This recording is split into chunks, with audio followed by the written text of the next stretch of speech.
That means 10 তারিখ ফটিকরায়ে শিমুলতলিতে যে অঘটন ঘটেছে, অপ্রীতিকর ঘটনা ঘটেছে, এই জন্য আমরা ভারতের কমিউনিস্ট পার্টি বিশেষ করে সিপিআই খুব চিন্তিত।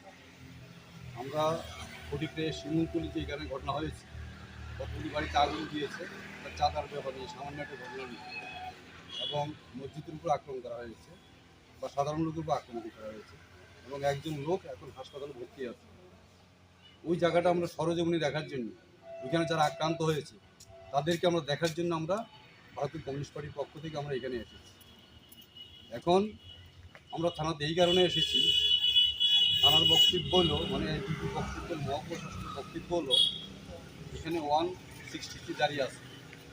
এখন আমাদের না গেলেই ভালো, যখন এখানে মোটামুটি শান্তি ফিরে আসবে একদম ফুলফিলভাবে, তখন যাওয়ার জন্য বলেছে, এবং আমাদেরকে থানায় ডেকেছে আপনারা এখানে এসে কথা বলুন।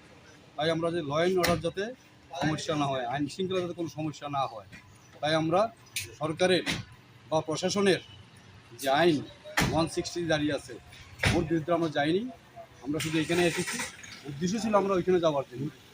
আমরা আপনাদের মাধ্যমে, সাংবাদিকের মাধ্যমে সারা রাজ্যের মানুষের কাছে এবং দেশের মানুষের কাছে এই বার্তা দিতে চাই যে আমাদের রাজ্যে এবং দেশে বা ওই জায়গার মধ্যে যে ঘটনা হয়েছে, একটা দুটো জাতির মধ্যে একটা অপ্রীতিকর ঘটনা হয়েছে বা একটা সাম্প্রদায়িক সংস্কৃতি দিয়ে এখানে একটা অস্থির সৃষ্টি করার জন্য তৈরি করেছে, এটা যাতে ভবিষ্যতে না হয়।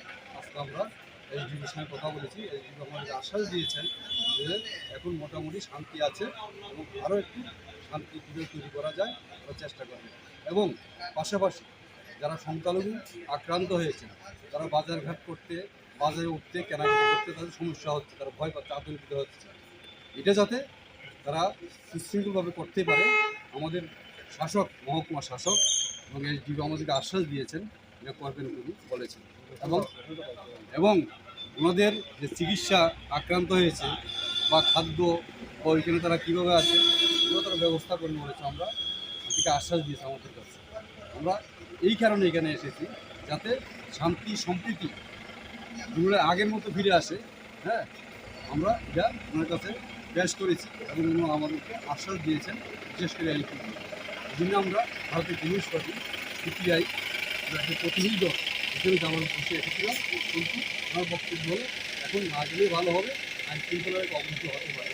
এই জন্য আমরা যাইনি, ওনার কথা অনুসারে আমরা থানাতে এসে যা ডেপুটেশন দিয়েছি জানিয়ে এসেছি। যে এখানে যারা হিন্দু বা কোন মুসলিম যারা এখানে 163-তে যারা পড়ছে, তাদের বাড়িতে যাতে তাইনের থ্রুতে, তাইনের নেতৃত্বে যাতে রেশনটা তারা পায় এবং তাদের যাতে রেশনের কোনো সমস্যা না হয়, এটাও আমরা দাবি রেখেছি। ঠিক আছে।